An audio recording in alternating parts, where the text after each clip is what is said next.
হুজুর এত কষ্ট করে যে সন্তান আমি লালন পালন করলাম, এই সন্তান আমাকে ধমক দিল, আমি মা বরদাস্ত করতে পারি না, আমি দুঃখ পেয়েছি, কষ্ট পেয়েছি, আমার ছেলেকে আমি ক্ষমা করব না, আমি মাফ করব না। আল্লাহর হাবিব বললেন, সাহাবীরা রে বাজারে যাও, বাজার থেকে শুকনা লাকড়ি নিয়ে আসুন। সাহাবারা বাজার থেকে শুকনা লাকড়ি আনলেন। হুজুর বললেন, লাকড়ির মধ্যে তোমরা আগুন ধরায়া দাও। শুকনা লাকড়ি কাঠের মধ্যে আগুন ধরায় দিল, দা দা করে আগুন জ্বলতেছে। হুজুর বললেন, সাহাবীরা রে এবার এই জ্বলন্ত আগুনের মধ্যে তোমরা আলকামাকে শোয়া দাও। এই যে আলকামা মার মনে ব্যথা দিয়েছে, জাহান্নামের আগুনে জ্বলবার আগে দুনিয়ার আগুন দিয়া তাকে জ্বালায়া দেওয়া হবে, আগুন দিয়া তাকে জ্বালায়া দাও। সাহাবারা যখন আলকামাকে আগুনের মধ্যে ফালাবার জন্য নিয়ে আসতেছি, আপনারা বলেন তো একসাথে জবাব দিবেন, মার সামনে যদি সন্তানকে আগুনে ফালায়া দেওয়ার জন্য আনা হয়, মা কি বরদাস্ত করতে পারবি?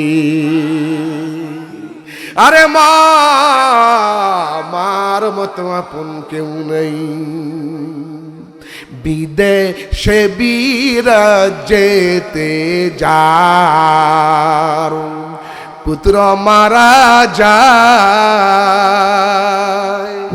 আল্লাহর নবীর দরবারে একজন যুবতী মহিলা নবীজির দরবারে এসে আল্লাহর হাবিবকে বলতেছেন, ইয়া রাসূলুল্লাহ, আমি জিনা করেছি, আপনি আমার উপরে শরীয়তের বিচার করেন। নবীজি যখন মহিলার জবান থেকে এই কথা শুনতে পারলেন, নবীজি তার পবিত্র চেহারা মোবারকটা ডান দিকে নিয়ে গেলেন। মহিলা ডান দিক থেকে এসে হুজুরকে বলেন, ইয়া রাসূলুল্লাহ, আমি জিনা করেছি, আপনি আমার উপর শরীয়তের বিচার করেন। নবীজি আবার মুখটা বাম দিকে ঘুরালেন। ওই মহিলা, যুবতী মহিলা, বিবাহিতা যুবতী মহিলা বাম দিকে এসে আল্লাহর হাবিবকে ডেকে বলে, ইয়া রাসূলুল্লাহ, আমি জিনা করেছি, অপরাধ করেছি, আমার উপরে শরীয়তের বিচার করেন। মহিলা ভালো করে জানে, যদি কোনো বিবাহিতা মহিলা জিনা করে, কোনো পুরুষ জিনা করে, কমর পর্যন্ত মাটি গর্ত করে তারপরে তাকে জিন্দা অবস্থায় পাথর মেরে মেরে তাকে হত্যা করা হবে। এটা হলো শরীয়তের বিচার। জোরে কোন সুবহানাল্লাহ। আল্লাহ রাব্বুল আলামিন কোরআনে কারীমের মধ্যে সূরা আন-নূরের 1-2 নাম্বার আয়াতে আল্লাহ পাক বলেন, আয-যানিয়াতু ওয়াজ-যানি ফাজলিদু কুল্লা ওয়াহিদিম মিনহুমা মিয়াতা জালদাতিন ওয়ালা তা'খুযুকুম বিহিমা রাফাতুম ফি দীনিল্লাহ। কোন মহিলা যদি জিনা করে আর কোন পুরুষ যদি জিনা করে, আল্লাহ কোরআনে কারীমের মধ্যে বলেন, তাদেরকে 100 বেত্রাঘাত করো, 100 বেত তাদের পিঠের মধ্যে মারো। এটা কার কথা? যখন কার কথা? আল্লাহর কথা। আল্লাহ পাক বলেন, ইন কুনতুম তুমিনুনা বিল্লাহি ওয়াল ইয়াউমিল আখির, তোমরা যদি আল্লাহর প্রতি ঈমান এনে থাকো, আল্লাহর প্রতি বিশ্বাস স্থাপন করে থাকো, আর পরকালকে যদি তোমরা বিশ্বাস করো, তাহলে এই বিচার করতে যাইয়া যারা জিনা করবে, অন্যায় করবে, তাদের উপরে কোনো ভালোবাসা দেখাতে পারবে না। তাদের জন্য তোমাদের অন্তরে যেন কোনো ভালোবাসা সৃষ্টি না হয়, তাদের প্রতি তোমরা নমনীয় হতে পারবে না। আল্লাহর বিধান হলো, জিনাকারী নারী, জিনাকারী পুরুষ, এদেরকে 100 বেত্রাঘাত করো। জোরে কোন সুবহানাল্লাহ। এরপরে আল্লাহ পাক বলেন, ওয়ালিয়াশহাদ আযাবুহুমা তাইফাতুম মিনাল মুমিনিন। এই বিচার তোমরা গোপনে করতে পারবে না, প্রকাশ্য হাজার হাজার মানুষের সামনে, মোমেনদের সামনে তোমরা এই বিচার করবা। এই বিচার যদি করা হয়, কোনো জিনাকারী মহিলাকে যদি 100 বেত মারা হয়, কোনো জিনাকার পুরুষকে যদি 100 বেত মারা হয়, আর হাজার হাজার মানুষে যদি এই আযাব দেখে, এরা আর কোনোদিন জিনা করবে না। কথা ঠিক কিনা? যখন ঠিক কিনা? জাহাঙ্গীরনগর বিশ্ববিদ্যালয়ে আজ থেকে গত কয়েক বছর পূর্বে ছাত্রলীগের এক ছেলে 100টা মহিলার সাথে, 100টা ছাত্রীর সাথে জিনা করে বন্ধুদের সামনে প্রকাশ করে বলতেছে, আমি সেই পুরুষ যে 100 ছাত্রীর সঙ্গে জিনা করেছি, আমি জিনার সেঞ্চুরি করেছি, এই জন্য আজকে তোমাদেরকে মিষ্টি খাওয়াইলাম। যেরকম নাউজুবিল্লাহ। আপনারা বলেন, বাংলাদেশে যদি কোরআন দিয়া রাষ্ট্র চলে তাহলে কি জিনা থাকবে? যেরকম থাকবে? কোন বেবিচার থাকবে? কোন অন্যায় থাকবে? চুরি থাকবে? ডাকাতি থাকবে? বাংলাদেশে কোরআনের রাজ কায়েম হোক, এটা কি আপনারা চান? কারা কারা চান? দুই হাত তুলে আল্লাহকে দেখান। আলহামদুলিল্লাহ, আলহামদুলিল্লাহ, হাত নামান। আমরা জাতীয়তাবাদ দেখেছি, আমরা গণতন্ত্র দেখেছি, রাজতন্ত্র দেখেছি, সমাজতন্ত্র দেখেছি। 2026-এর বাংলাদেশ কোরআনের বাংলাদেশ। কথা ঠিক কিনা? ইনশাআল্লাহ টুডে এন্ড টুমরু বাংলার জমিনে কোরআনের রাজ কায়েম হবে ইনশাআল্লাহ। ইমানের পথে অবিচল থেকে, ইমানের পথে অবিচল থেকে আমার মরণ যেন হয়। ইমানের পথে অবিচল থেকে আমার মরণ যেন হয়। তোমারই কাছে মিনতি আমার, তোমারই কাছে মিনতি আমায়, মহামহিম দয়াময়। ইমানের পথে অবিচল থেকে, বলেন, ইমানের পথে অবিচল থেকে আমার মরণ যেন হয়। বলেন, ইমানের পথে অবিচল থেকে, ইমানের পথে অবিচল থেকে আমার মরণ যেন হয়।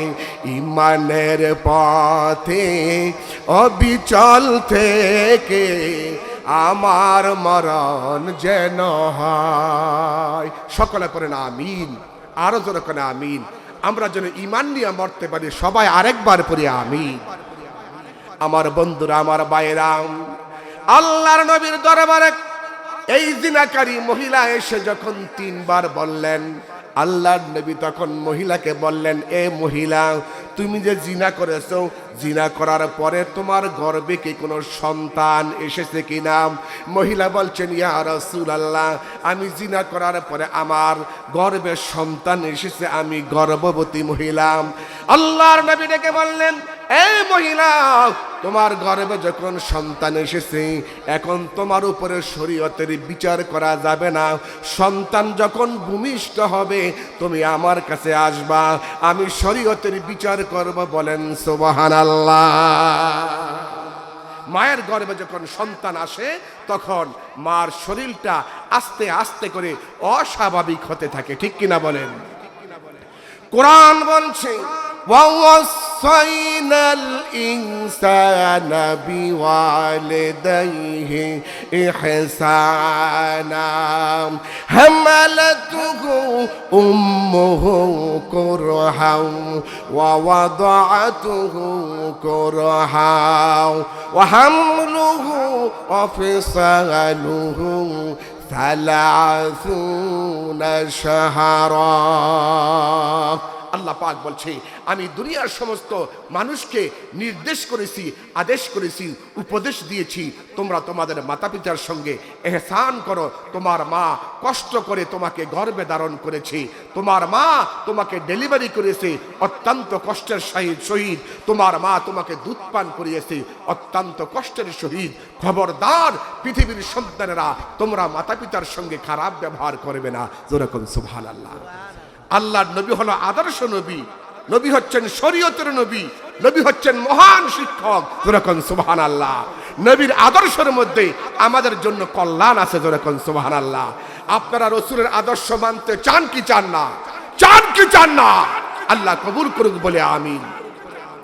আল্লাহ রাব্বুল আলামিন বলেন, লাকাদ কানা লাকুম ফি রাসূলিল্লাহি উসওয়াতুন হাসানা। মুহাম্মদ সাল্লাল্লাহু আলাইহি ওয়াসাল্লামের মধ্যে তোমাদের জন্য রয়েছে উত্তম আদর্শ। আমরা রসুলকে অনুসরণ করব। কাকে অনুসরণ করব? রসুলকে অনুসরণ করব। রসুলকে অনুসরণ করলে আল্লাহ আমাদেরকে মাফ করে দিবে। এই কথা কোরআনে আছে নাকি নাই? আল্লাহ রাব্বুল আলামিন বলেন, কুল ইন কুনতুম তুহিব্বুনাল্লাহা ফাত্তাবিউনি ইউহিব্বুকুমুল্লাহ ওয়া ইয়াগফির লাকুম যুনুবাকুম আল্লাহু গফুরুর রহিম। জোরে বলেন সুবহানাল্লাহ। আল্লাহ পাক বলেন, নবী আপনি বলুন, ও পৃথিবীর মানুষেরা, নবী বলুন, তোমরা যদি আল্লাহর ভালোবাসা পেতে চাও তাহলে আমাকে, আমি নবীকে তোমরা অনুকরণ করো, তাহলে আল্লাহ তোমাদেরকে ভালোবাসবে। শুধু কি ভালোবাসবে নাকি, ওয়ায়াগফির লাকুম যুনুবাকুম আল্লাহু গফুরুর রহিম। আমার বন্ধুকে যদি তোমরা ভালোবাসতে পারো, অনুসরণ করতে পারো, আমি তোমাদের জীবনের গুনাহ মাফ করে দিব। সুবহানাল্লাহ বিহামদি। নবী হচ্ছে উত্তম আদর্শবান রাসূল, যার আদর্শের ভিতরে আমাদের জন্য রহিয়াছে কল্যাণ। লাকাদ কানা লাকুম ফি রাসূলিল্লাহি উসওয়াতুন হাসানা। Verily in the messenger of Allah you have a good example for him. যেরকম সুবহানাল্লাহ। আল্লাহ পাক বলছে, তোমরা রসুলকে অনুসরণ করো, তোমরা শান্তি পাবে, দুনিয়াতে শান্তি পাবে, পরকালে মুক্তি পাবে। বলেন আলহামদুলিল্লাহ। হুজুর বললেন, মহিলা, আমি এখন তোমার উপরে শরীয়তের বিচার করতে পারবো না, কারণ তোমার গর্ভে যে সন্তান আছে তুমি অপরাধ করেছো, তোমার গর্ভের সন্তান কোনো অপরাধ করে নাই, অতএব আমি এখন তোমার উপরে শরীয়তের বিচার করতে পারবো না। তুমি চলে যাও, তোমার বাচ্চা প্রসব হবে, আমার কাছে আসবে, আমি শরীয়তের বিচার করব। সুবহানাল্লাহ।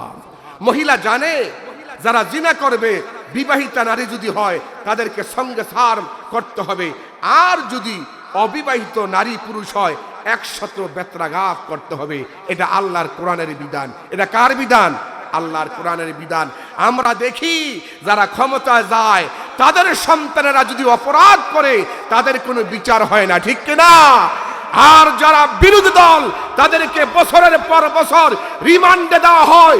অনেক আলেম ওলামাকে জেলখানায় বন্দী করা হয়েছিল বিগত সরকারের আমলে, ঠিক কিনা?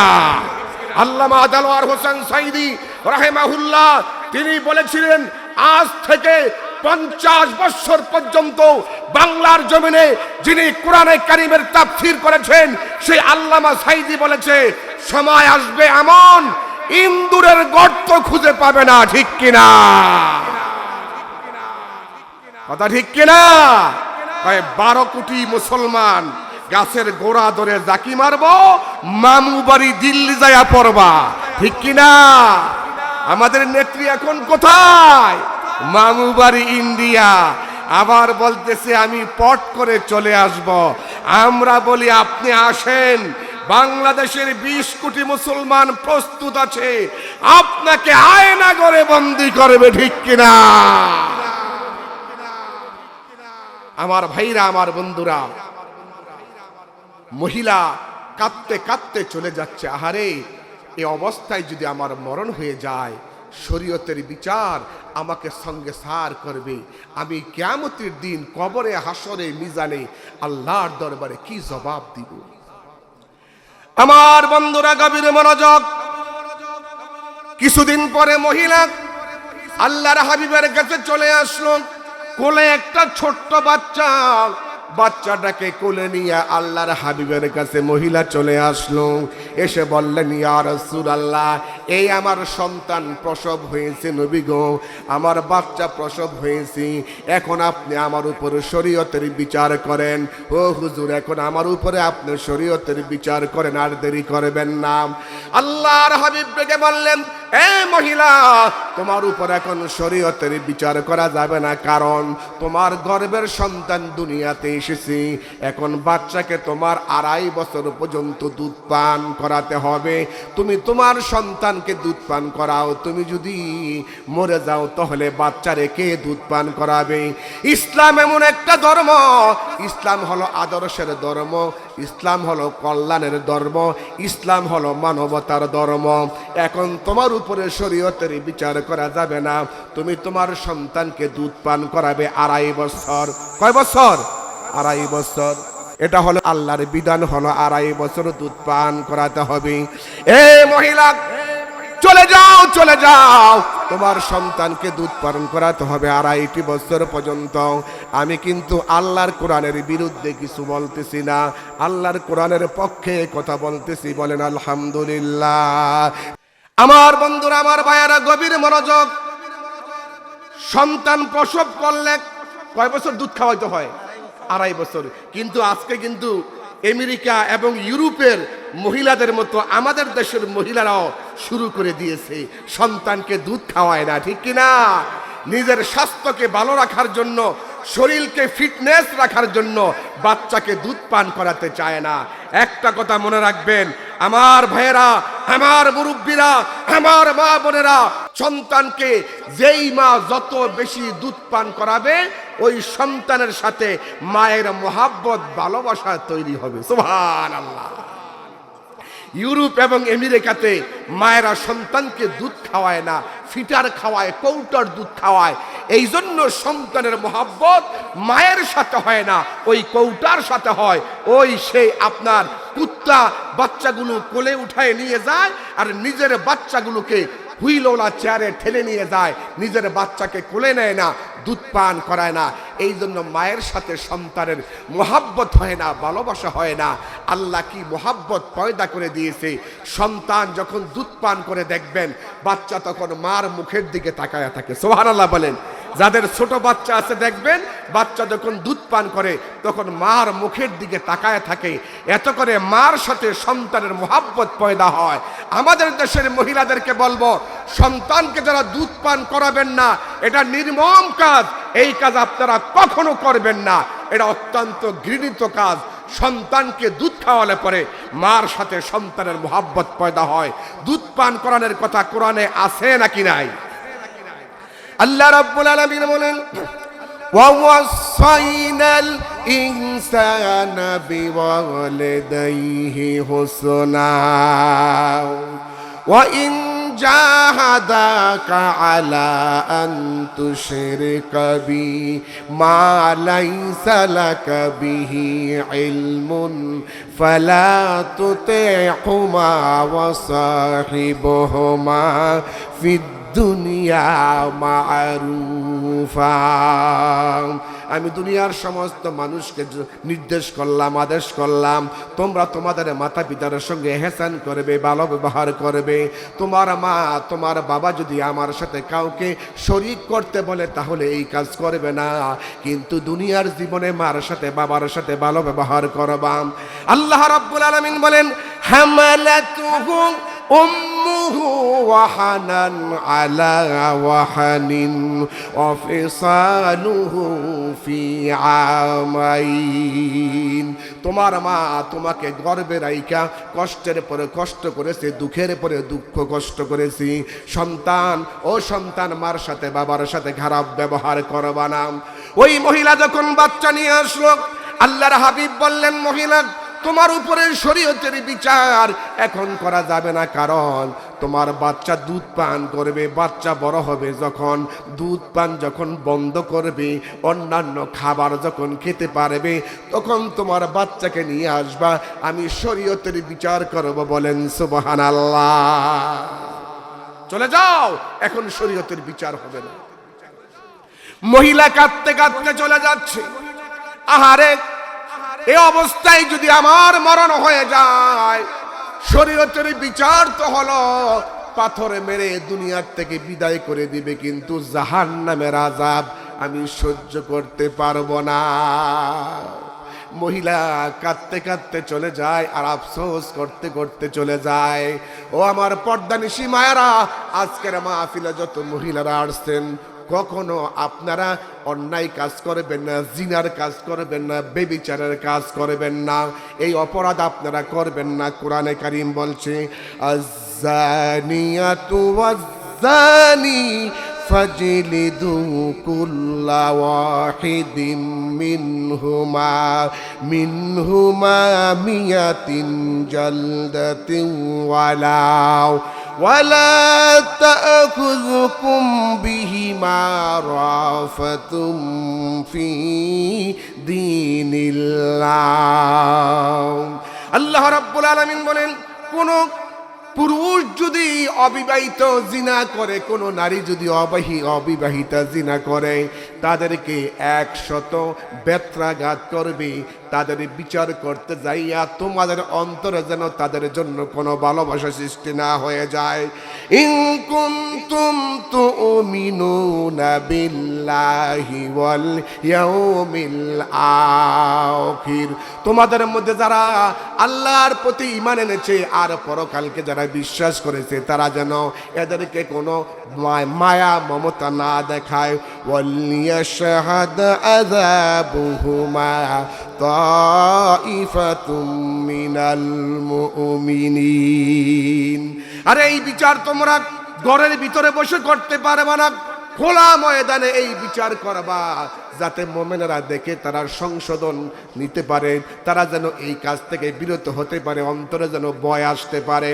ইসলামী হুকুমত যখন কায়েম হবে, বাংলার জমিনে জিনাকারদের বিচার হবে। কোন আলহামদুলিল্লাহ। মানুষ যারা হত্যা করবে বিনা অপরাধে, মানুষকে যারা হত্যা করবে, সেই বাইতুল মুকাররমের সামনে ব্রাশ ফায়ার করে তার মাথার খুলি উড়াই দেওয়া হবে, ঠিক কিনা? একটা কলমের খোঁচার মাধ্যমে রাষ্ট্রের লক্ষ লক্ষ কোটি কোটি টাকা আত্মসাৎ করা হচ্ছে। বড় বড় অফিসার যারা আছে, তারা দেখবেন কলমের খোঁচার মাধ্যমে কয়েক কোটি টাকা আত্মসাৎ করতেছে, কথা ঠিক কিনা? ইসলামী হুকুমত যখন কায়েম হবে, তখন যারা চুরি করবে তাদের হাত কাটা হবে। কি কাটা হবে? হাত কাটা হবে। তবে একটা কথা মনে রাখবেন, বেল চোর, তাল চোর, জুতা চোর, স্যান্ডেল চোর, এদের হাত কাটা হবে না। যারা কোটি কোটি টাকা চুরি করবে, এদের বিচার বাংলার জমিনে হবে। হবে, এটা আপনারা কি চান? আল্লাহ কবুল করুক, বলেন আমিন। আমার বন্ধুরা, আমার ভাইরা, মহিলা কাঁদতে কাঁদতে চলে গেল। কিছুদিন পরে মহিলা আবার হুজুরের কাছে ফিরে আসলো। আল্লাহর নবীর কাছে মহিলা ফিরে আসলো, এসে বলছেন, ইয়া রাসূলুল্লাহ, এই দেখেন আমার বাচ্চার হাতে রুটি দিয়া আল্লাহর হাবিবের কাছে মহিলা চলে আসলো।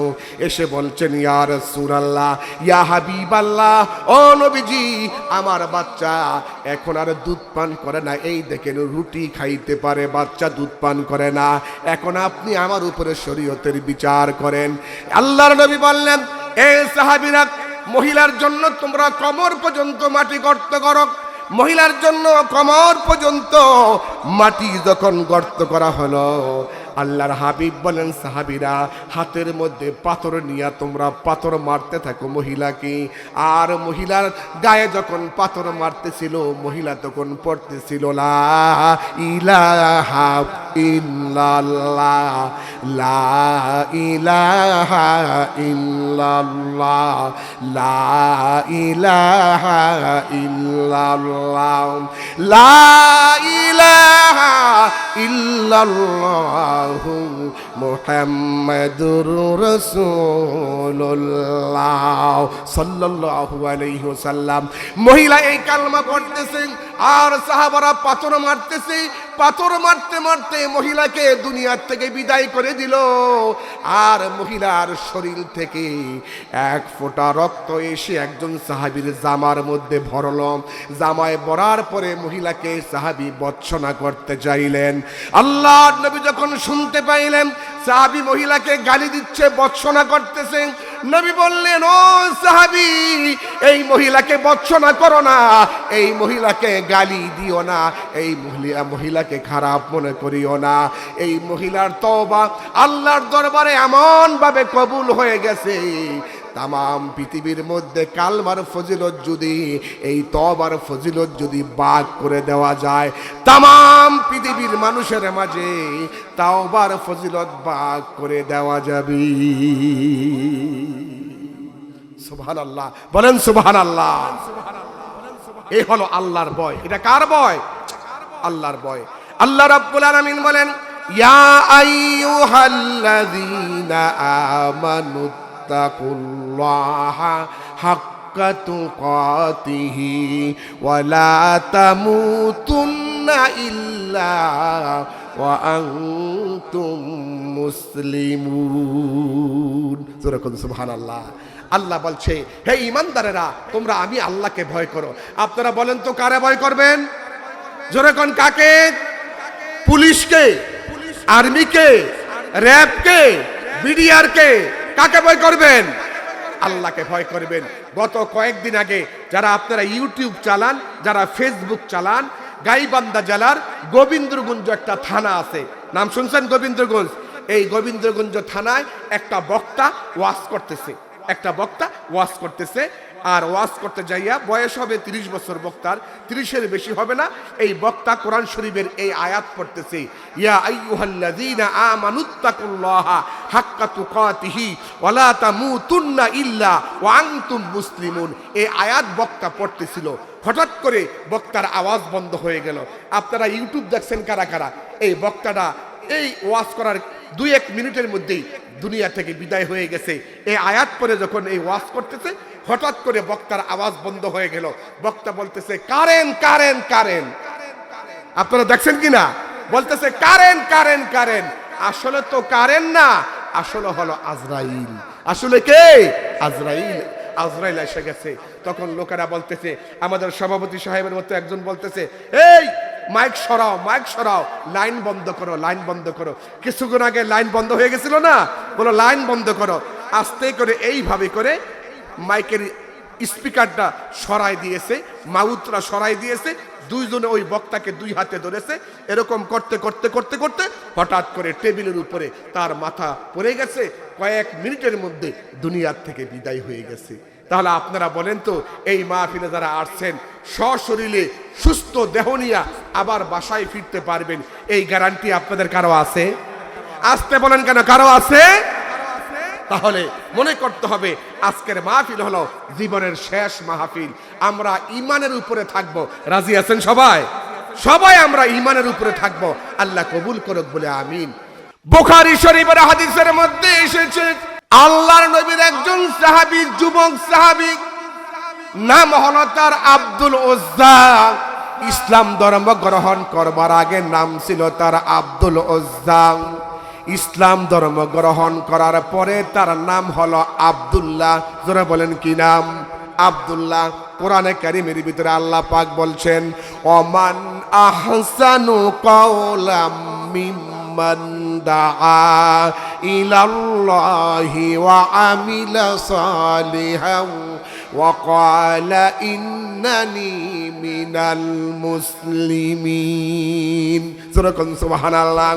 এই কথার চাইতে আর উত্তম কথা কোনটা হতে পারে, যেই কথা দিয়া মানুষকে আল্লাহর পথে আহ্বান করা হয়, আল্লাহর পথে মানুষকে ডাকা হয়। ওয়া আমিলা সালিহান, আর সে ভালো কাজ করে, নেক কাজ করে।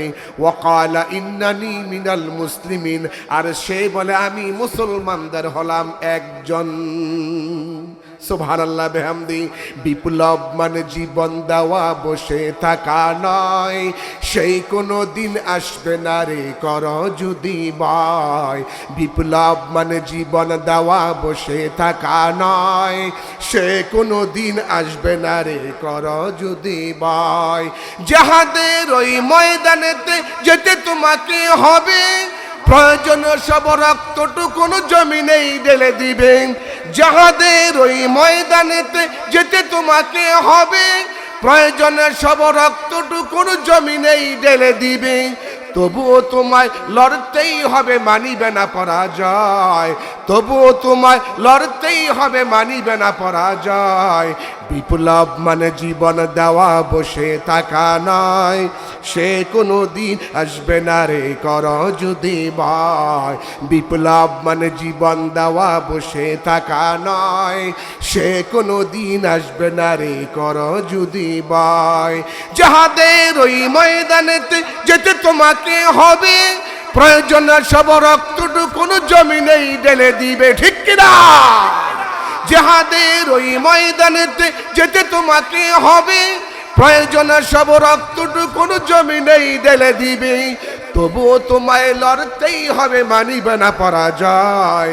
বিপ্লব মানে জীবন দেওয়া, বসে থাকা নয়, সে কোনো দিন আসবে না রে কর যদি ভয়।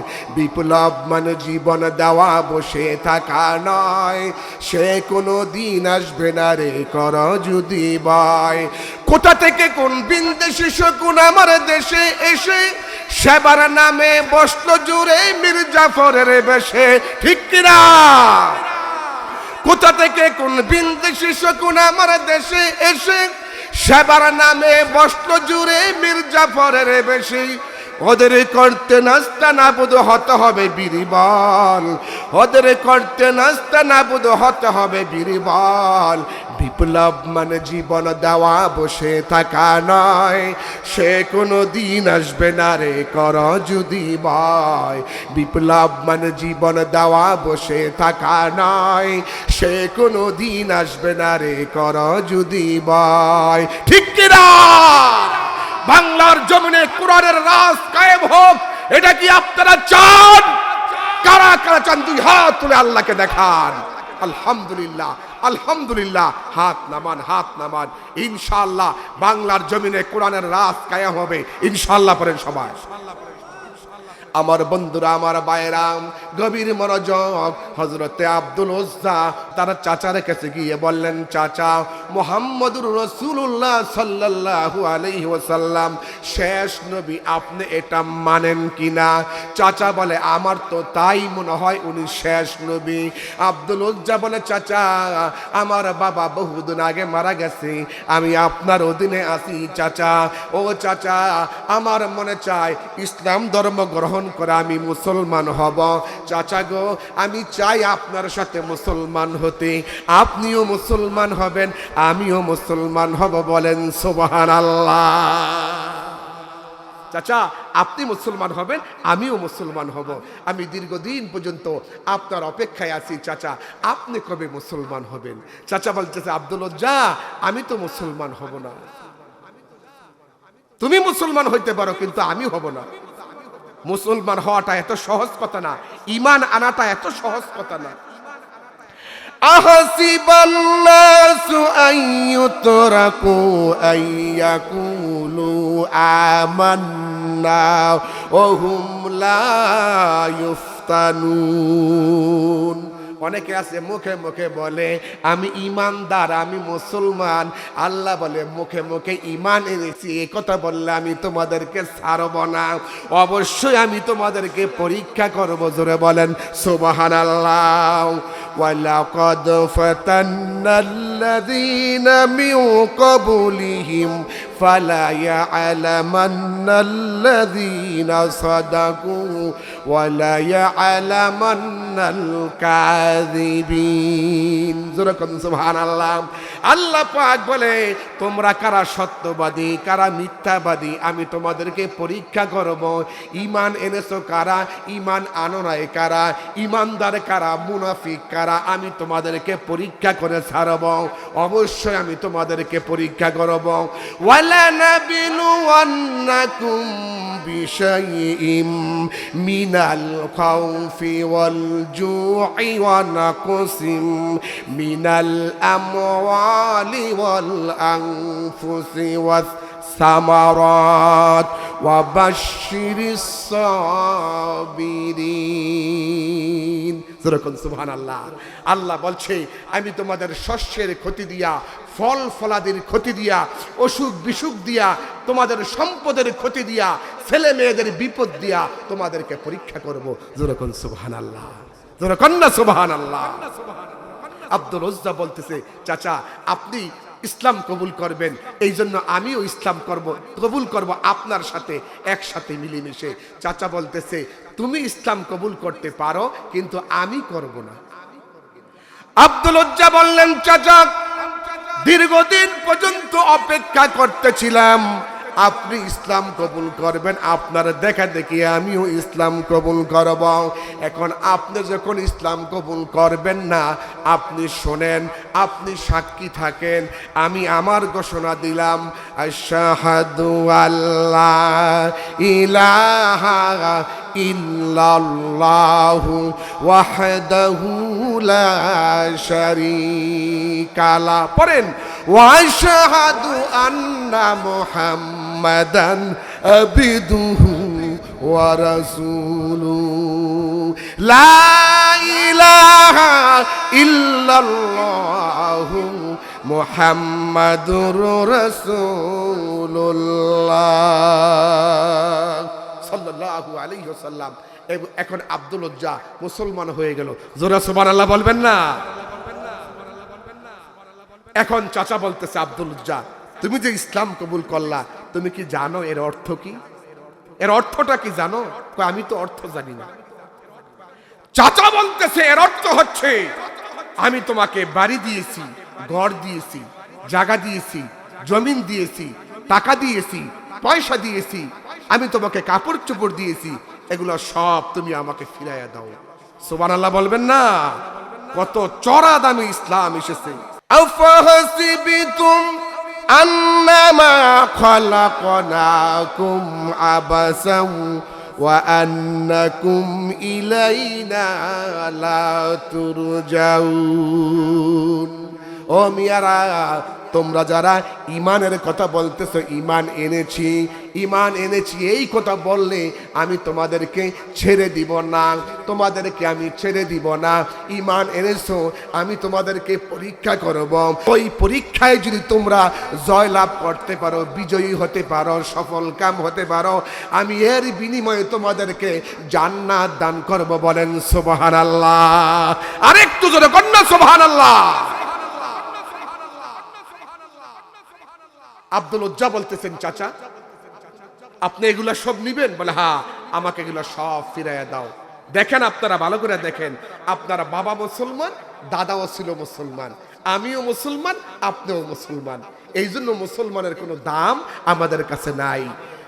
100 টাকার বিনিময় আমরা ভোট বিক্রি করে ফেলি, ঠিক না? 500 টাকা নিয়ে আসছে এক এমপির চামচা থাকে, এসে বলতেছে ভোটটা আমার এমপি সাহেবরে দিবা। কয় বলেন কি, ভোট তো আপনার এমপিরেই দিব। আবার রাতের বেলা আরেক এমপির সামসা 700 টাকা নিয়ে আসছে, কয় ভোটটা আমাদের এমপিকে দিবা। কয় বলেন কি, ভোট তো আপনার এমপিকেই দিব।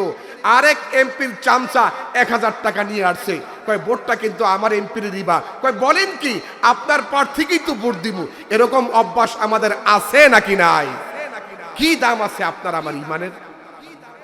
আব্দুল উজ্জা বললেন চাচা আপনি যা দিয়েছেন সব কিছু আপনি ফিরায়া নেন। চাচা বলতেছেন আব্দুল উজ্জা এখানেই শেষ নয়, তোমার গায়ে যে জামা আছে এই জামাটা তুমি আমাকে খুলে দাও। আব্দুল উজ্জা তার পরনের জামাটা খুলে দিল। এবার চাচা বলতেছেন, তোমার গায়ে যে লুঙ্গি আছে এই লুঙ্গিটাও তুমি খুলে দাও।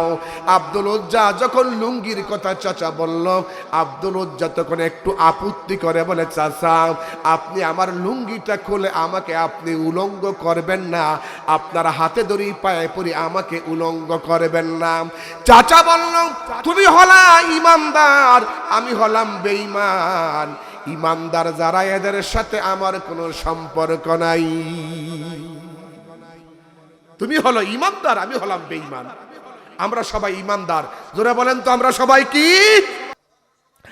আল্লাযীনা আমানু ওয়া হাজারু ওয়া জাহাদু ফি সাবিলিল্লাহি বিআমওয়ালিকুম ওয়া আনফুসিকুম আ'যামু দারাজাতান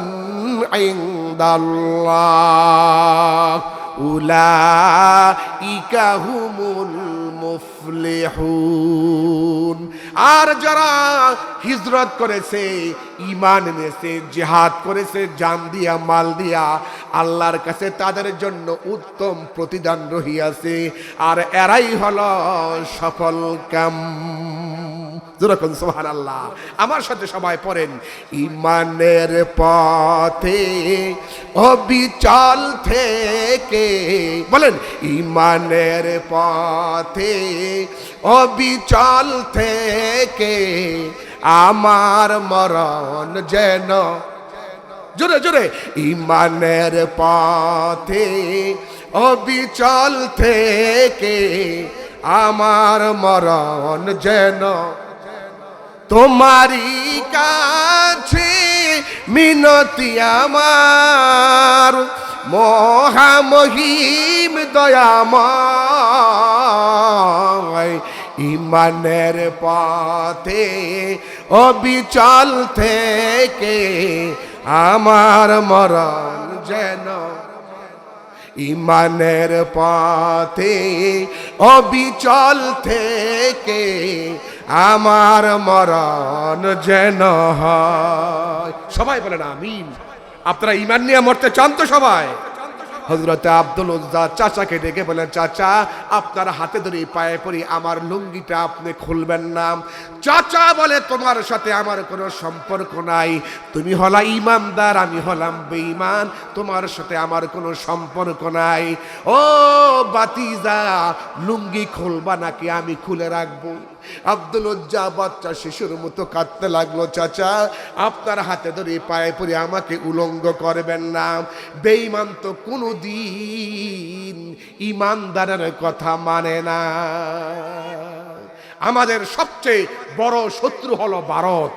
বলেন আমাদের বড় শত্রু কে? ভারত। ভারত কোনোদিন চাইবে না বাংলাদেশের মানুষ শান্তিতে থাকুক, কথা ঠিক কিনা? ফারাক্কার বাদ দিয়া সেই রাজশাহীর পদ্মা নদী শুকায় দিয়েছে, এই পরে টিপাই মুখের বাদ দিয়া মেঘনা নদী আর ফেনীর যত নদী আছে সব নদী শুকায়া বাংলাদেশকে মরুভূমি বানাতে চায় ভারত। ভারতকে আমরা শায়েস্তা করব, আপনারা রাজি আছেন কিনা? আল্লাহর হাবিব বলেছেন, দুই ব্যক্তির মুসলমান কিয়ামতের দিন আল্লাহর জান্নাতে যাবে। নবীজি বলেছেন, নাসাই শরীফ এবং ইবনে মাজাহ শরীফ, দুইটা সিয়াসিত্তার হাদিসের ভিতরে হযরত আবু হুরায়রা রাদিয়াল্লাহু তাআলা আনহু থেকে হাদিস বর্ণিত এসেছে, রাসূল বলেছেন দুই শ্রেণীর মুসলমান বিনা হিসাবে জান্নাতে যাবে। এক শ্রেণী হলো হযরত ঈসা নবীর সঙ্গে সঙ্গী হয়ে যারা দাজ্জালকে হত্যা করবে, এই গ্রুপ। আর হিন্দুস্তান ভারতের সঙ্গে মুসলমানদের একটা লড়াই হবে। এই লড়াই যখন হবে তখন বাংলাদেশের air force, land force, army, BDR, answer তারাই একা যুদ্ধ করবে না। বাংলাদেশের 20 কোটি মুসলমান হাজী শরীয়তুল্লাহর লাঠি নিয়ে ভারতকে পিটায়া ঠান্ডা করবে, কথা ঠিক কিনা? এই দুই যুদ্ধে যত মুসলমান মারা যাবে বিনা হিসাবে জান্নাতে যাবে। জোরে কোন সুবহানাল্লাহ। শহীদ হতে চান তো আপনারা সবাই? আল্লাহ সকলকে শাহাদাতের মর্যাদা দান করুক। সবাই পড়েন আমিন। হযরত আব্দুল উজ্জা বলে, চাচা আমার লুঙ্গিটা খুলবেন না চাচা? চাচা বলতেছে তোমার কোনো কথাই মানব না। লুঙ্গিটা টান মেরে খুলে 20 বছরের যুবক আব্দুল উজ্জাকে উলঙ্গ করে ফেললেন। জোরে বলেন নাউজুবিল্লাহ। আমার বন্ধুরা, আমার ভাইরা, হযরত আব্দুল উজ্জা এখন কোথায় যাবে? যাওয়ার তো কোনো রাস্তা নাই। আব্দুল উজ্জা কোথায় যাবে? যাওয়ার কোনো রাস্তা নাই। এবারে কি করবে আব্দুল উজ্জা? তার মা, স্বামী হারা মা, সন্তান কি খোঁজ খবরে নিবে? সন্তানে খাবার পায় না। আব্দুল উজ্জা মার ঘরের দরজার সামনে দাঁড়ায় ডাক দিলেন, মা, ও মা, মা। সুবহানাল্লাহ, মা। আব্দুল উজ্জার মা ভিতর থেকে ডেকে বলে, কে রে? আমার মা বলে ডাক দিলাম। আব্দুল উজ্জা বলে, মা গো, ও মা, ইসলাম ধর্ম গ্রহণ করবার কারণে আমার চাচা আমাকে ঘর থেকে বের করে দিয়েছে মা। ও মা, আমার গায়ের জামা আর আমার ব্যবহারকৃত পরনের লুঙ্গিটা পর্যন্ত খুলে রাখছে মা। এ মা, আমি পাগল হয়ে গেছি, মদিনার পাগল মা। আমি মদিনায় চলে যাব মা গো। ও মা, আমাকে একটা কাপড় দাও, অন্তত আমি লজ্জার স্থানটা যেন ডাকতে পারি। আমার একটা কাপড় দাও গো মা। হযরতে আব্দুল উজ্জার মা ঘরের দরজা খুলে দেখে 20 বছরের যুবক উলঙ্গ। আব্দুল উজ্জার মা 2 হাত দিয়া এইভাবে করে চক্ষু চেপে ধরেছে, বাবা তোমার এই অবস্থা কেন? আব্দুল উজ্জা বলে, মা, ও মা, ইসলাম ধর্ম গ্রহণ করবার কারণে আমার চাচা আমাকে বাড়িঘর থেকে বিতাড়িত করে দিয়া আমার গায়ের জামাটা আর পরনের লুঙ্গিটা পর্যন্ত রেখে দিয়েছে মা। আমি পাগল হয়ে গেছি, মদিনার পাগল। একটা জামা দাও, একটা কাপড় দাও, আমি যেন লজ্জা স্থানটা ডাকতে পারি। জোরে বলেন সুবহানাল্লাহ। হযরত আব্দুল উজ্জার মা গরিব মানুষ, হাদিস শরীফের ভিতরে এসেছে, একটা কাপড় দিল, ছোট্ট কাপড়। নাবি ডাকলে হাঁটু ডাকে না, হাঁটু ডাকলে নাবি ডাকে না, এমন ছোট্ট একটা কাপড় মা দিল। আব্দুল উজ্জা কাপড়টা পরিধান করিয়া কোথায় মক্কা, কোথায় মদিনা, বহুবার আল্লাহ আমাকে মক্কা মদিনায় নিয়েছি। এই ভাইরা, আমি বহুবার মক্কা মদিনায় গিয়েছি। মক্কা থেকে মদিনার দূরত্ব প্রায় 500 কিলোমিটার রাস্তা। এই ছোট্ট একটা ছেঁড়া কাপড় পরে আব্দুল উজ্জা চলতে চলতে চলতে চলতে মক্কা দেখে মদিনায় চলে গেল। জোরে বলেন সুবহানাল্লাহ। মদিনায় যাইয়া মসজিদে নববীর বাহিরে আব্দুল উজ্জা বসা। এমন সময় আল্লাহর হাবিব আব্দুল উজ্জাকে দেখে চিনে ফেললেন। তোমার নাম না আব্দুল উজ্জা? বলে, হ্যাঁ হুজুর। তোমার এই অবস্থা কেন? ইয়া রাসূলুল্লাহ, ইসলাম ধর্ম গ্রহণ করবার কারণে আমার চাচা আমাকে গাড় ধাক্কা দিয়ে বের করে দিয়েছে। জায়গা জমিন সয় সম্পদ যা ছিল সব কিছু আমার কাছ থেকে নিয়ে নিয়েছে। গায়ের জামা পরনের লুঙ্গিটা পর্যন্ত খুলে রেখেছে। হুজুর, আমার মা গরিব মানুষ, ছোট্ট কাপড় দিল। নাবি ডাকলে হাঁটু ডাকে না, হাঁটু ডাকলে নাবি ডাকে না। আল্লাহর নবী তাকায় দেখে আব্দুল উজ্জার চুলগুলা উস্কো খুস্কো, গায়ের মধ্যে দুলাবালি আর মুখের মধ্যে ক্ষুধার্তের ছাপ, চোখের মধ্যে না ঘুমাবার কারণে এরকম দেখা যাচ্ছে, দুর্বল ক্লান্ত দেখা যায় আব্দুল উজ্জাকে।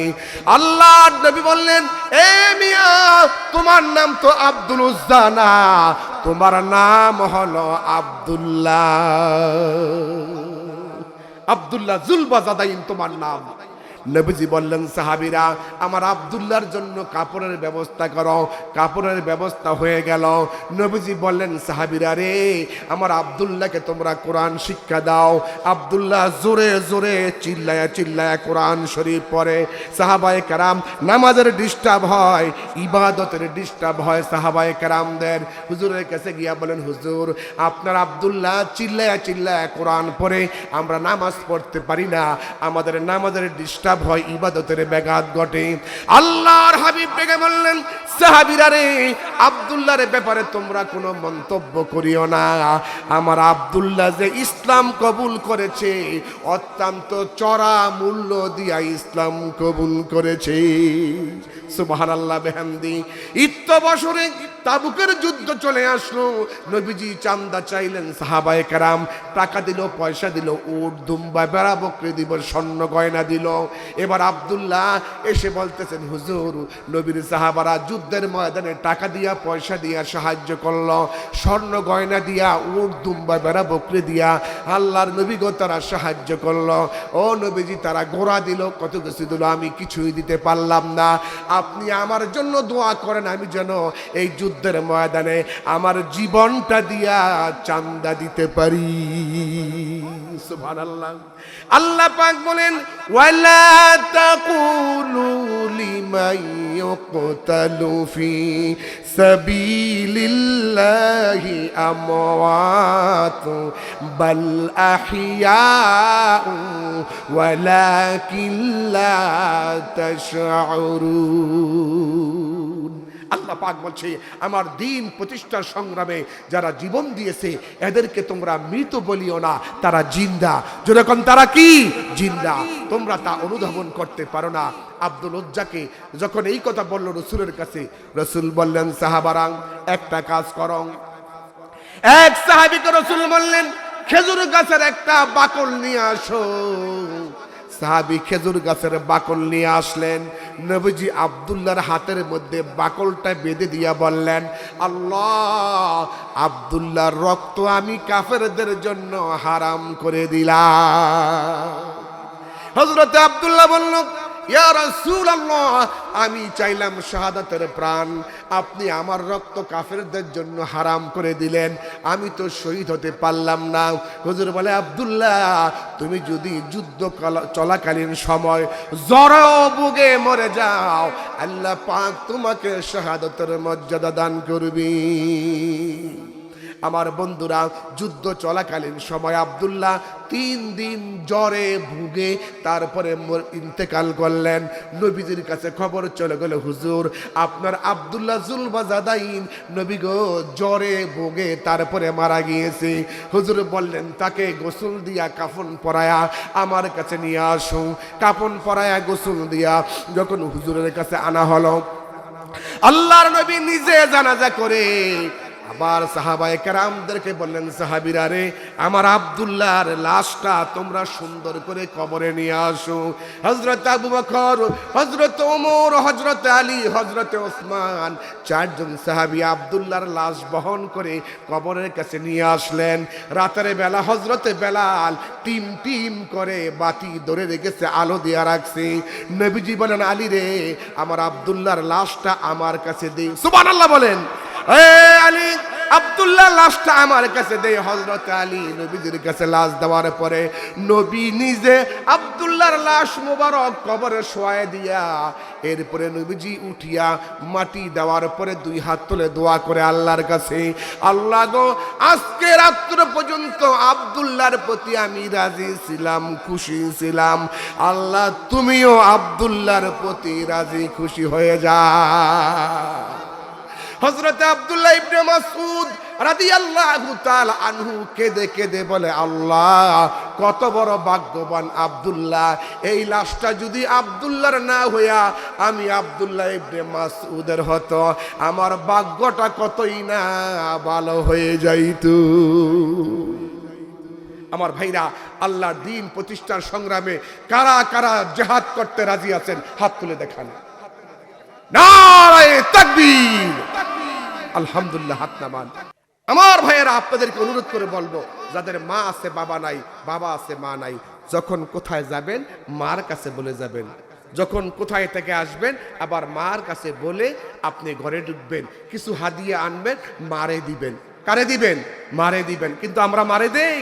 হ্যাঁ, সেই বাজার থেকে 1 কেজি মিষ্টি নিয়ে আইছে, মিষ্টি আইনা দেখতেছে বউ আর মা 2 জন পাশাপাশি এক জায়গায় বসা। যুবকেরা জবাব দিবা, যুবকেরা, এই মিষ্টির পুটলা কারে দিবা, মার কাছে না বা বউর কাছে? আমরা কি মার কাছে দেই? মারে টপকায়া বউর কাছে মিষ্টির পুটলা নিয়ে দেই। বউ কিন্তু খুশি হয়ে যায়, বুড়ি দেখছস, তোর পোলায় তোরে মিষ্টি দেয় নাই, আমারে দিছে। বউ কিন্তু খুশি হয়ে যায়, ওই যে মিষ্টির পুটলা বউরে দিছেন, মারে দেন নাই, খুব খুশি। বুড়ি দেখ, তোর পোলায় তোরে দিল না, আমারে দিছে। মিষ্টির পোটলা ধাক্কা মেরে ফ্রিজের ভিতরে ঢুকাইছে। এখন ছেলে বলতেছে, কি গো, তুমি যে মিষ্টির পোটলা ফ্রিজে ঢুকাইলা, তা আমার মারে মিষ্টি দিবা না? তোমার হুশ নাই? আগামীকাল আমার মা আমার বাড়িতে বেড়াইতে আসবে, আমার মা মিষ্টি খাবে, এই তোমার হুঁশ নাই? যুবক কয় তোমার মারে মিষ্টি দিবা, আমার মারে দিবা না। বউর কাছে এতিম এতিম হয়ে যায়, কথা কইতে পারে না। তোর কান সরায় তার বাড়ি, মিষ্টির পোটলা তোর মাকে তোর বউ দিবে কেন, তুই দিতে পারস না? ঠিক কিনা বলেন? বউর কাছে এতিম হয়ে যায়। আমি ফরহাদ ভাইকে বলবো, সভাপতি সাহেব আপনি স্টেজে আসেন, আপনাকে নিয়ে কথা বলতেছি। আপনার বাবা অল্প কিছুদিন আগে মারা গেছে। আমার বাবা 24 বছর 8 মাস আগে দুনিয়া থেকে বিদায় হয়ে গেছে। আপনাদের অনেকের বাবা নাই, অনেকের মা নাই, অনেকের বাবা দুনিয়া থেকে বিদায় হয়ে অন্ধকার কবরে চলে গেছে। আর কোনোদিন তাদের সাথে দেখা হবে না, হবে আর কোনোদিন দেখা হবে না।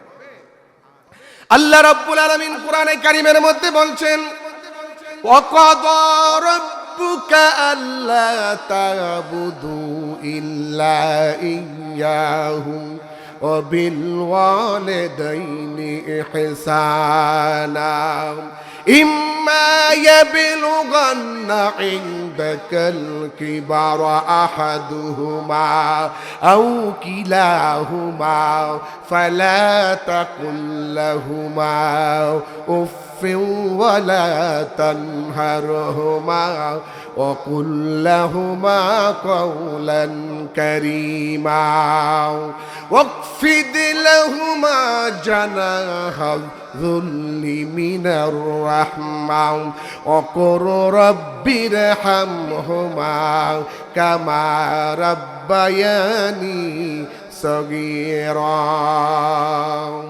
ও দুনিয়ার মানুষেরা, আল্লাহ পাক বলেন আমার পক্ষ থেকে সিদ্ধান্ত চূড়ান্ত, ইবাদত করবে আমি আল্লাহর, এরপরে তোমরা তোমাদের মাতা পিতার খেদমত করবা। মা বাবার মধ্য হতে 2 জন অথবা 2 জনের মধ্য হতে একজনকে যদি পাও বার্ধক্য অবস্থায়, খবরদার ধমক দিয়া কথা বলবতে দূর কথা উহু আহা পর্যন্ত তোমরা করতে পারবা না। মার জন্য বাবার জন্য দোয়া করবা। আমার সাথে সবাই পড়েন, রব্বির হামহুমা কামা রব্বায়ানি সগীরা। পড়েন সবাই, রব্বির হামহুমা কামা রব্বায়ানি সগীরা। আয় আমার রব, আয় আমার প্রভু, আমার মা বাপ ছোটকালে আমাকে যেইভাবে করে আদর স্নেহ ভালোবাসা দিয়ে স্নেহ দিয়ে মমতা দিয়ে লালন পালন করেছে, আল্লাহ তুমি আমার মা বাপকে কবরে রহমতের কোলে লালন পালন করো। সবাই বলেন আমিন। এই 2025 সাল 14 ডিসেম্বর রোজ রবিবার সামনা বাইতুল ফালা জামে মসজিদের বাৎসরিক মাহফিলে আমি আলমগীর হোসেন বিপ্লবী, ঢাকা আমার বাড়ি।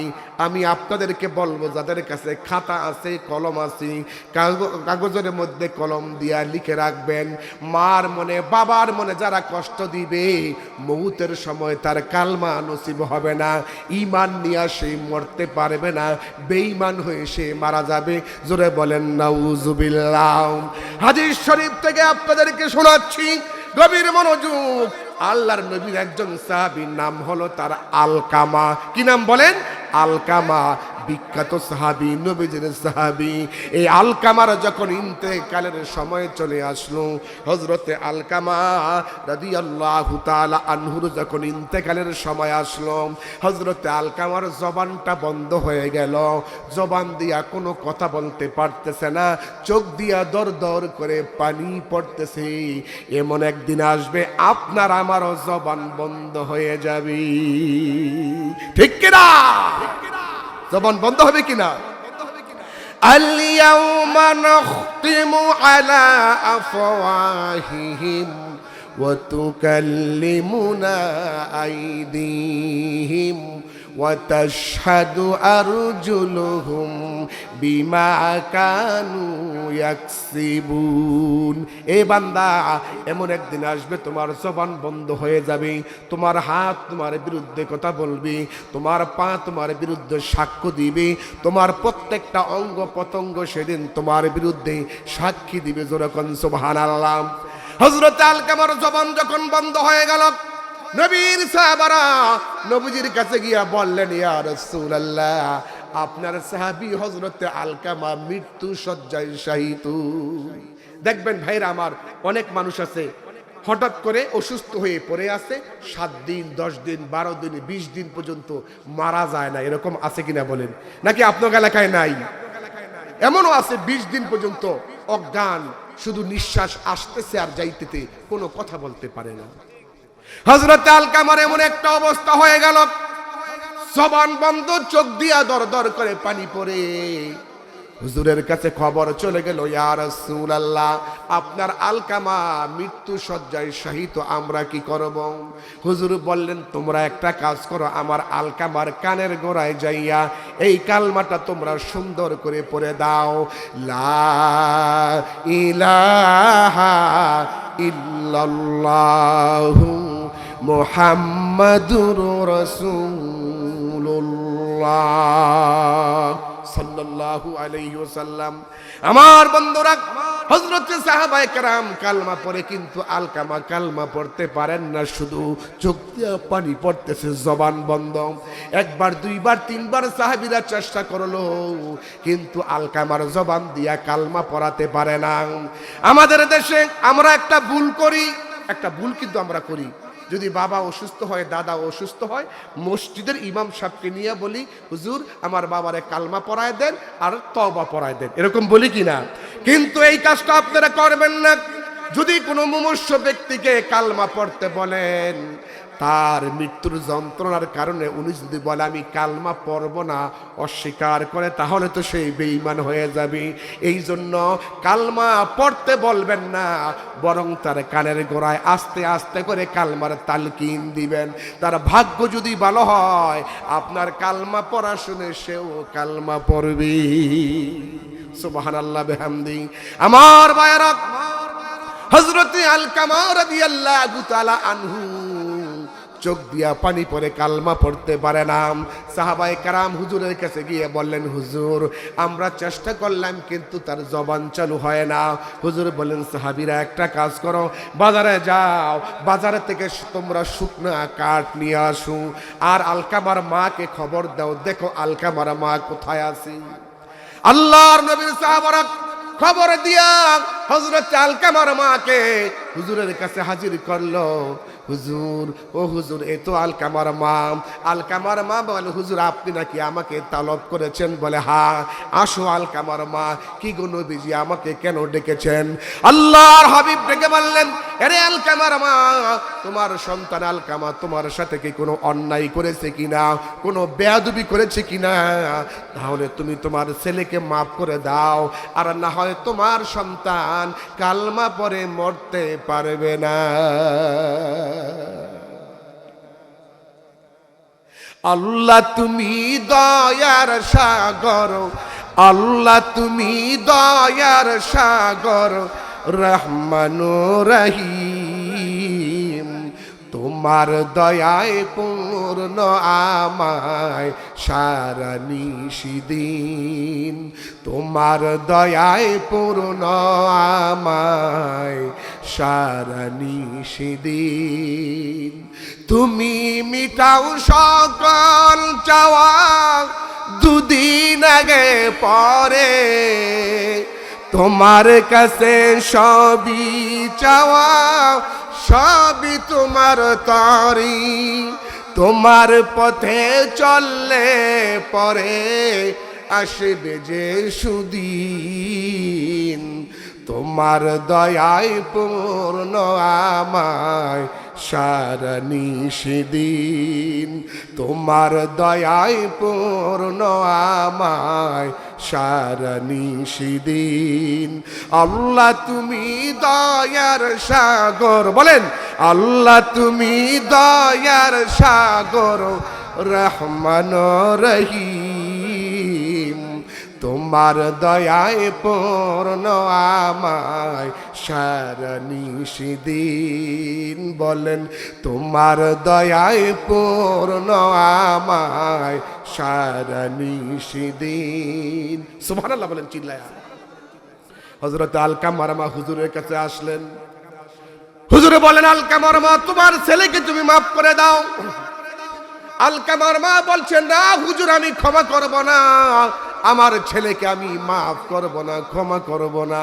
হুজুর বলে কেন ক্ষমা করব না, কারণটা কি? হযরতে আলকামার মা বলে হুজুর অনেক লম্বা চূড়া ঘটনা, যদি শুনতে চান তাহলে আমি বলবো। হুজুর বলে বলো আলকামার মা, কি অন্যায় তোমার ছেলে তোমার সাথে করেছে আমি রাসূল শুনব। আলকামার মা বলে হুজুর আমার এই আলকামার মা বলে হুজুর আমার সন্তান আলকামা যখন আমার গর্ভে ছিল গো নবীজি, তখন তার বাবা দুনিয়া থেকে বিদায় হয়ে যায়। হুজুর এই সন্তান আমি যখন প্রসব করলাম তখন তার বাবা দুনিয়াতে ছিল না। সন্তানের বয়স যখন আমার গর্ভে 6 মাস, তখনই তার বাবা দুনিয়া থেকে বিদায় হয়ে যায়। হুজুর সন্তান যখন আমি প্রসব করাইলাম, সন্তান প্রসব হওয়ার পরে এই সন্তান তার বাবাকে কোনোদিন দেখে নাই। আপনাদের এলাকায় এরকম আছে না, মার গর্ভে বাচ্চা থাকতেই বাবা মারা যায়, এরকম আছে কিনা? আমি এতিম হয়ে কাঁদি না কেন তোমরা বলতে পারো, এতিম ছিলেন আমার নবী এতিম আমিও, এতিম ছিলেন আমার নবী এতিম আমিও। নেই বাবা মা আমার, নেই যে পরিচয়, আমার মতো পাগল পারা হয়ে বিবহর, শুধু মনে দিয়ে সান্ত্বনা কাটাই দিনে রাত, শুধু মনে দিয়ে সান্ত্বনা কাটাই দিন রাত। এতিম ছিলেন আমার নবী এতিম আমিও, আমি এতিম হয়ে কাঁদি না কেন তোমরা বলতে পারো, আমি এতিম হয়ে কাঁদি না কেন তোমরা বলতে পারো, এতিম ছিলেন আমার নবী এতিম আমিও, এতিম ছিলেন আমার নবী এতিম আমিও। হযরত আলকামার মা বললেন ইয়া রাসূলুল্লাহ, আমার এই আলকামা যখন দুনিয়াতে আসলো তখন আলকামা তার বাবাকে আর দেখে নাই দুনিয়াতে এসে। আমি সন্তান প্রসব করার পরে আমার বয়স অল্প ছিল, আমি ইচ্ছে করলে বিয়ে বসতে পারতাম, কিন্তু আমার সন্তানের কষ্ট হবে এই জন্য আমি আর বিয়ে বসি নাই।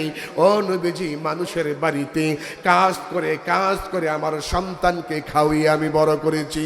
ইয়া রাসূলুল্লাহ ইয়া হাবিবাল্লাহ, আমার এই সন্তান ছোটকালে আমার কথা শুনতো, আমার কথা ছাড়া ঘর থেকে বের হতো না, একটা কাজ করতো না আমার হুকুম ছাড়া, আমার কথা ছাড়া। আমার অত্যন্ত বাধ্যগত ছিল আমার এই সন্তান। নবী গো নিজে না খায়া সন্তানকে খাওয়ায়া বড় করলাম, মানুষের বাড়িতে কাজ করে আমার এই সন্তানকে আমি মানুষের মতো মানুষ করেছি, আমার জীবন যৌবন সব পানি করে দিয়েছি। আমি বিয়ে বসি নাই, আমার সন্তানের কষ্ট হবে এই জন্য বলেন সুবহানাল্লাহ। একটা কথা মনে রাখবেন আমার মুসলমান ভাইরা, যদি কারো মা মারা যায় বাপ যেন কি হয়ে যায়, তালু হয়ে যায়। দেখবেন বাবা আর সন্তানের দিকে তাকায় না, বাবা আরেকটা বিয়ে করে নতুন সংসার করে, ঠিক কিনা বলেন?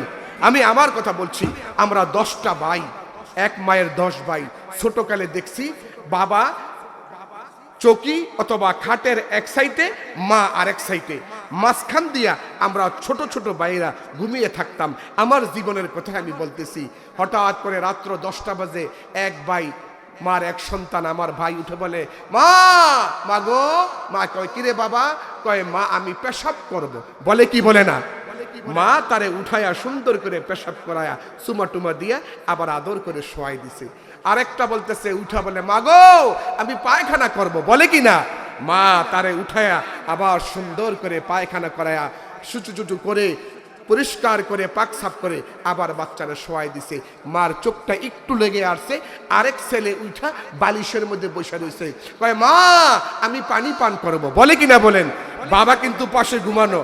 এখন মারে না বইলা যদি কয় বাবা আমি পানি পান করব, বাবা বলে গুসাইয়া সাফা কাট করে ঘুমা, তোর পানি পান করা লাগবে না, ঠিক কিনা বলেন? এই জন্য বাবার পায়ের তলে বেহেশত দেয় নাই, মার পায়ের তলে বেহেশত দিয়েছে। আল্লাহর নবী বলেছেন আল জান্নাতু তাহাতা আকদামিল উম্মাহা, মার পায়ের তলে সন্তানের বেহেশত। ধরে কই সুবহানাল্লাহ। এই জন্য মার এত দরদ, এত মায়া সন্তানের প্রতি। আলকামার মা বলে হুজুর আমি বিয়ে বসতে পারতাম, বসি নাই, ছেলের কষ্ট হবে এই জন্য। আল্লাহর নবী বললেন তারপরে কি হলো? আলকামার মা, আলকামার মা বলে ইয়া রাসূলুল্লাহ ইয়া হাবিবাল্লাহ, ওগো দয়ার নবীজি, ওগো মায়ার নবীজি, এই আলকামা যখন বিয়ে করলো, আমি যখন তারে বিয়ে করাইলাম, পুত্রবধূ যখন আমার ঘরে আসলো, এখন আমার আলকামা আমার কোনো কথা মানে না, বউ যা বলে বউর কথা শোনে। তবে এই ঘটনা কিন্তু ইসলাম ধর্ম গ্রহণ করবার আগের ঘটনা, পরের ঘটনা কিন্তু নয়, এটা হলো ইসলাম ধর্ম গ্রহণ করবার আগের ঘটনা। আমার বন্ধুরা, ইয়া রাসূলুল্লাহ, আলকামার মা বলে নবী গো, আমার এই আলকামা এখন আর আমার কথা শোনে না, বউ যা বলে বউর কথা শোনে। আমাদের সমাজে এরকম আছে নাকি নাই? বউ বলতেছে কোথায় যাচ্ছেন? কয় হাটে যাচ্ছি। মনে আছে এখন যে শীতের দিন, ক্রিম লাগবে, আলতা লাগবে, ঠোঁট পালিশ লাগবে, নীল পালিশ লাগবে, ফেয়ার অ্যান্ড লাভলি লাগবে, কসমেটিক্স লাগবে। আর আমার মা আগামীকাল আমার বাড়িতে আসবে, দেশি মুরগি আর গরুর গোস্ত আর ইলিশ মাছ লাগবে। স্বামী কয় যাচ্ছি বাজারে, সব নিয়ে আসবে। যখন টাকা নিয়ে বাজারে রওনা করেছে, প্রতিমধ্যে মার ঘরের দরজার সামনে দাঁড়ায় আছে। মা দেখতেছে ছেলে বাজারে যাবে। ছেলে কয় মা কি খবর, তুমি কি চাও? কয় বাবা কিচ্ছু চাই না, 20টা টাকার পান নিয়ে আসবি বাবা, কিছু চাই না, শীতের দিন পান খাইলে শরীরটা গরম লাগে। ছেলে বলতেছে, কুলাঙ্গার ছেলে বলতেছে, শুধু তুমি খাই খাই খাই খাই করো, খালি পান পান আর পান, এত তোমার পান খাওয়া লাগে, তুমি আমার সংসার ড্যামেজ করবা। আহারে 20 টাকার পান চাইছে মা, সন্তান বলতেছে সংসার ড্যামেজ করবা। এরা কি বেটা না পাঠা? এরকম পাঠা আছে নাকি নাই? এই যুবকেরা একটা কথা মনে রাখবেন, বউ মরে গেলে আবার বিয়ে করলে বউ পাইবা, শাশুড়ি মরে গেলে আবার বিয়ে করলে শাশুড়ি পাইবা, শ্বশুর মরে গেলে আবার বিয়ে করলে শ্বশুর পাইবা, মা বাবা একবার বিদায় হয়ে গেলে আর পাইবা না। ওগো মা তুমি এই পৃথিবীর শ্রেষ্ঠ নিয়ামত, তোমারই পদ তলে রয়েছে জান্নাত। ওগো মা তুমি এই পৃথিবীর শ্রেষ্ঠ নিয়ামত, তোমারই পদ তলে রয়েছে জান্নাত, তোমারই পদ তলে রয়েছে জান্নাত। এই পৃথিবী থাকতো ওগো ফুল পাখিহীন, এই পৃথিবী থাকতো ওগো মায়া মমহীন, যদি না পেত তোমার মায়ারি হাত, যদি না পেত তোমার মায়ারি হাত। ওগো মা তুমি এই পৃথিবীর শ্রেষ্ঠ নিয়ামত, তোমারই পদ তলে রয়েছে জান্নাত। বলেন তোমারই পদ তলে রয়েছে জান্নাত, তোমারই পদ তলে রয়েছে জান্নাত। আমার বন্ধুরা গভীর মনোযোগ, রসুলকে আলকামার মা বলে হুজুর, আমার ছেলের বউ একদিন আমার সাথে ঝগড়া করেছি, আমার ছেলে, আমি যখন তার কাছে বিচার দিলাম, আমার ছেলে তো বিচার করলো না, বরং একটা উল্টা আমাকে ধমক দিল। এত জোরে ধমক দিয়েছে আমার কলিজার মধ্যে আঘাত লেগেছে গো নবীজি, আমি আমার সন্তানকে ক্ষমা করব না।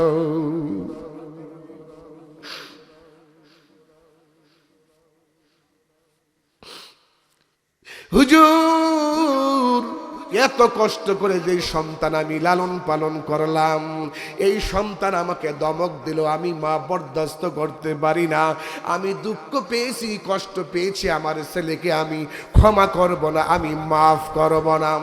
আল্লাহর হাবিব বললেন সাহাবীরা রে, বাজারে যাও, বাজার থেকে শুকনা লাকড়ি নিয়ে আসুন। সাহাবারা বাজার থেকে শুকনা লাকড়ি আনলেন। হুজুর বললেন লাকড়ির মধ্যে তোমরা আগুন ধরায়া দাও। শুকনা লাকড়ি কাঠের মধ্যে আগুন ধরায় দিল, দা দা করে আগুন জ্বলতেছে।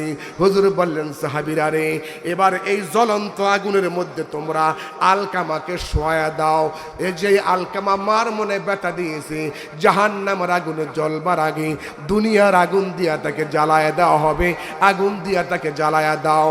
সাহাবারা যখন আলকামাকে আগুনের মধ্যে ফালাবার জন্য নিয়ে আসতেছি, আপনারা বলেন তো একসাথে জবাব দিবেন, মার সামনে যদি সন্তানকে আগুনে ফালায় দেওয়ার জন্য আনা হয়, মা কি বরদাস্ত করতে পারবি? আরে মা, মার মতো আপন কেউ নেই। বিদেশে বিরাজেতে যার পুত্র মারা যায়। এই গজলটা আমার হৃদয়ে দারুণভাবে আসর করে, তাসির করে। আপনাদের করে? বিদেশে বিরাজেতে যার পুত্র মারা যায়, পশু পাখি জানার আগে আগে জানে মা। মার কলিজায় টান মেরে যায়, মা বুঝতে পারে আমার সন্তানটা দুনিয়াতে নাই। আরে আমার ভাইয়ারা, ও কাটাইল টাঙ্গাইলের ভাইয়ারা ভালো করে শুনে যান। আলকামার মা দেখতেছে ধাঁধা করে আগুন জ্বলতেছে, সাহাবারা আলকামাকে টেনে টেনে আগুনে ফালায় দিবি। এই দৃশ্য দেখার পরে মার কলিজার মধ্যে আর পানি নাই। আলকামার মা দাদা করে ডালিমের রসের মতো চোখ দিয়া পানি পড়তেছে। আলকামার মা কান্দে, চোখ দিয়া পানি পড়ে দুইটা ঠোঁট এইভাবে নড়াচড়া করতেছে। আলকামার মা একবার তাকায় তার সন্তান আলকামার চেহারার দিকে, আরেকবার তাকায় আমার দয়াল নবীজির চেহারা মোবারকের দিকে, আরেকবার তাকায় আকাশের দিকে, আরেকবার তাকায় আগুনের দিকে, আরেকবার তাকায় সাহাবারা যে টেনে নিয়ে আসতেছে এই দৃশ্য দেখতেছে আর কাঁদতেছে। হুজুর বলে আলকামার মা কাঁদো কেন? আলকামার মা বলছে না হুজুর না, কাদার কারণ হলো আমার সন্তান আলকামাকে আগুনে জ্বালাই দিবেন গো নবীজি। আমি এই দৃশ্য দেখবো, এটা আমার সহ্য হয় না। আমি আমার সন্তানকে 10 মাস 10 দিন গর্ভে ধারণ করেছি, দুধ পান করিয়েছি, ডেলিভারি করিয়েছি, কত কষ্ট করেছি। আজকে আমার চোখের সামনে আমার সন্তানকে আগুন দিয়ে জ্বালায় দিবেন, আমি মা তা বরদাস্ত করতে পারি না গো নবীজি, পারি না। ইয়া রাসূলুল্লাহ, আপনি সাক্ষী থেকে যান। আল্লাহ তুমি শোনো গো আল্লাহ, আমার কলিজার টুকরো সন্তান আলকামা আমার সাথে যত অন্যায় করেছে, বেয়াদবি করেছে, ও আল্লাহ তোমাকে সাক্ষী রেখে তোমার কাছে বলতে চাই গো আল্লাহ, আমার সন্তান আলকামাকে আমি আল্লাহর হস্তে মাফ করে দিলাম। নবী বলে সাহাবীরা রে এবারে দেখো আমার আলকামার কি খবর। সাহাবারা বলে আমরা তাকাই দেখি আলকামার জবানটা চালু হয়ে গেছে। আলকামা বলতেছে লা ইলাহা ইল্লাল্লাহ, লা ইলাহা ইল্লাল্লাহ মুহাম্মাদুর রাসূলুল্লাহ সাল্লাল্লাহু আলাইহি ওয়াসাল্লাম।